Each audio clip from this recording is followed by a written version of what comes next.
One common concern Singaporeans have is the sense that foreign talents do not compete on level playing field with our local graduates. Some are frustrated with how foreign companies seem to favor hiring their own nationals, perhaps even simply going through the regulatory motions with a designated candidate already in mind.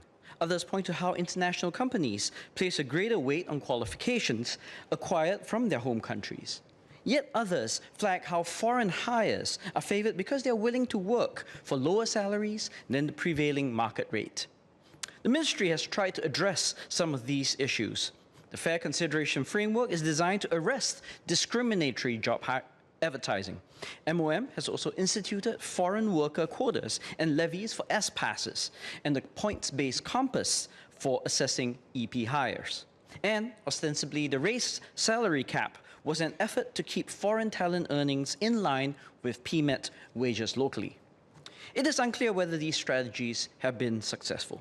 Between 2014 and 2021, complaints TAFEP received an average of 379 complaints a year, but only a third warranted additional investigations, and a mere 41 were found in breach of guidelines. If there is no underreporting, this seems to suggest that alleged cases have no merit. Yet the sentiment about unfair foreign competition in the workplace stubbornly remains.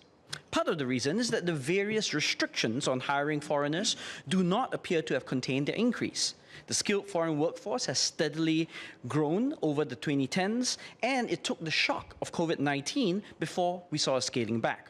One resident I spoke to even shared that it was only during this period that he was meaningfully considered for jobs that he had long been qualified for. Another resident shared her belief that the salary cap may have inadvertently led to accelerated pay rises for foreign hires at her workplace, as a company chose to pay foreign workers slightly more rather than incur the additional costs of hiring a new local. Existing solutions to spur local hiring appear to be targeting only symptoms. But the reason favoring the hiring of a foreign talent is that simply without CPF, foreign talents are often just cheaper.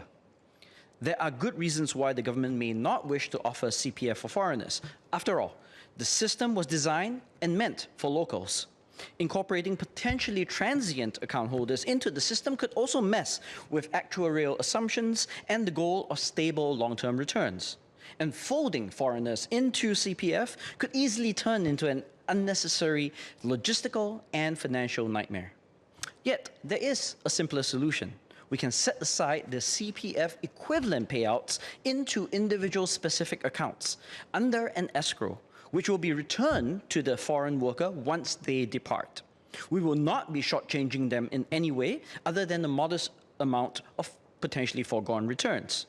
If this is a significant concern, we could place the escrow principle into an ultra-safe, highly liquid asset, such as Singapore government securities, which offer the prevailing market risk-free interest rate.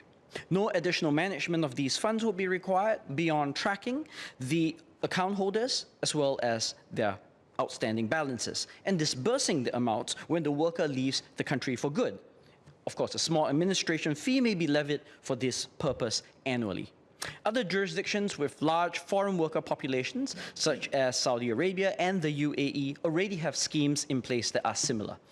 This approach will go a long way toward rebalancing the perceived wage differential between the foreign and local workforce.